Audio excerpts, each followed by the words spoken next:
Hello friends, आज हम बात करने वाले हैं कि आप मोबाइल से बर्थ सर्टिफिकेट कैसे बना सकते हैं, वो भी घर बैठे। तो आपको फ्रेंड्स मोबाइल के क्रोम ब्राउज़र में आ जाना है।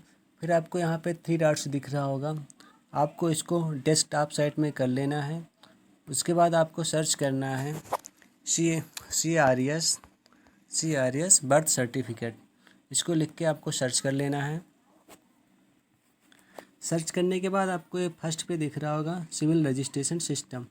आपको इस पे टच कर देना है।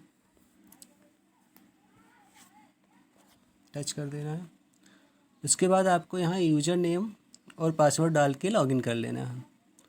तो फ्रेंड्स, मैंने ऑलरेडी यहाँ पे अपना यूज़र आईडी क्रिएट कर रखा है, तो मैं इसे डाल के यहाँ पे लॉगिन कर लेता हूँ। फ्रेंड्स, फिर कैप्चा फिल कर देते हैं यहाँ पे।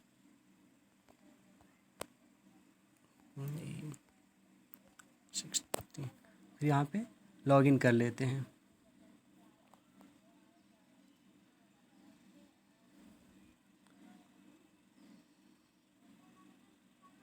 यहाँ पे फ्रेंड्स लॉगिन कर लेते हैं।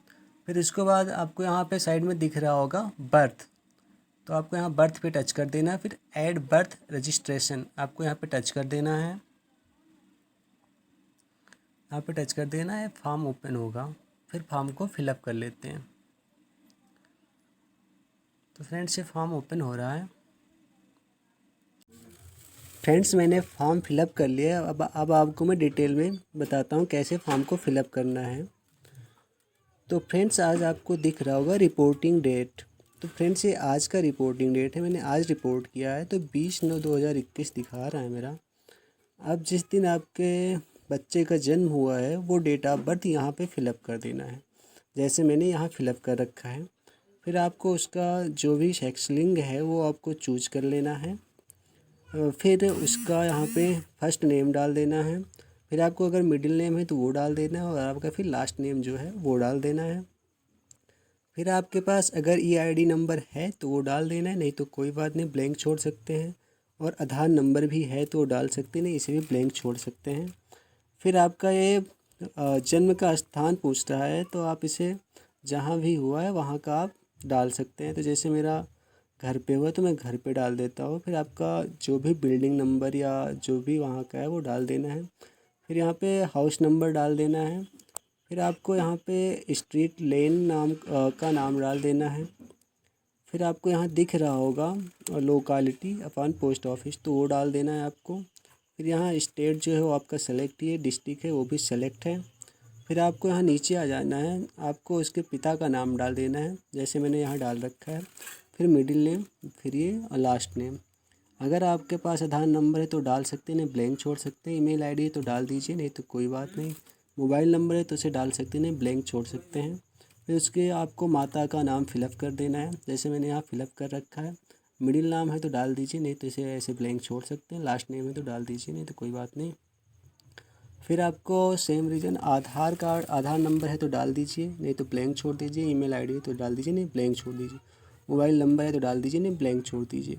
फिर आपको यहाँ आ जाना है, आप बच्चे के जन्म के समय माता पिता का पता क्या था वो आपको यहाँ डाल देना है, जहाँ पे बच्चा पैदा हुआ है। तो जैसे मैंने यहाँ डाल दिया है, मेरा सेम ही है तो मैंने यहाँ पे डाल रखा है। आपको ऐसे डाल देना है। फिर आपको यहाँ पोस्ट ऑफिस डाल देना है। फिर आपका स्टेट सेलेक्ट ही है, डिस्ट्रिक्ट जो है वो है ही। फिर आपको सब डिस्ट्रिक्ट चूज कर लेना है यहाँ पे। फिर आपको उसका विलेज चूज कर लेना है, और फिर आपको पिन कोड डाल देना है। फिर आपका पूछ रहा है परमानेंट एड्रेस, अगर सेम है तो यहाँ पे टच कर दीजिए। टच करने के बाद आपको यहाँ पे टच कर दीजिए। फिर अगर अस्थाई पता और सूचनादाता का पता अगर एक ही है तो क्लिक कर दीजिए, नहीं तो जो है वो यहाँ पर फिलअप कर दीजिए। मेरा सेम ही है तो फिर मैं यहाँ पे करने के बाद सेव कर देता हूँ इस फॉर्म को। फॉर्म को सेव कर देते हैं।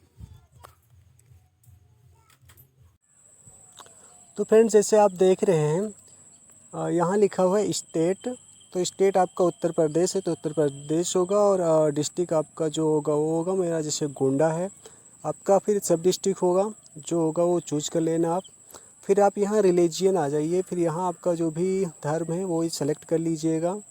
फिर आपके यहाँ पिताजी की शिक्षा का स्तर पूछ रहा है, जितना भी वो पढ़े हो यहाँ पे डाल दीजिएगा। फिर आपको फादर जो काम करते हैं वो डाल दीजिएगा।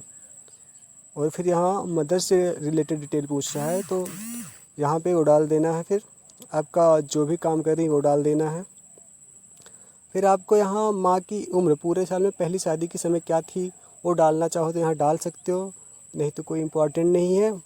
फिर आपकी माँ की उम्र पूरे साल में जन्म के समय क्या थी वो पूछ रहा है, अगर पता है तो डाल दीजिए, नहीं तो इसे भी वैसे छोड़ सकते हैं। अब फिर यहाँ पे बच्चों की संख्या डाल दीजिएगा, और फिर यहाँ पे आप डाल दीजिएगा किसके देख रेख में हुई है, वो यहाँ पे फिलअप कर दीजिएगा। आपको दिख रहा होगा, इस पर टच करोगे तो दिख जाएगा। तो जो कुछ भी है वो यहाँ पर फिलअप कर दीजिएगा। उसके बाद पूछ रहा है कितने सप्ताह में हुई है, वो यहाँ पे फिलअप कर दीजिएगा। फिर कैसे हुई है वो आपको डिलीवरी मेथड यहाँ पे डाल देना है। फिर उसका क्या वेट था वो यहाँ पे डाल देना है, और यहाँ पे डाल देना है।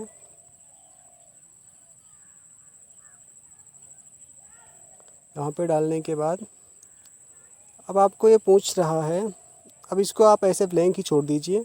फिर आप यहाँ पे सेव कर दीजिए।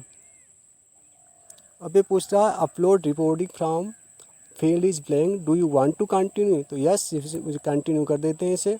और फिर कह रहा है following information is not given, age of the mother at the time of first marriage, age of the mother at the time of the birth, do you want to proceed, okay इसे proceed कर देता हूँ।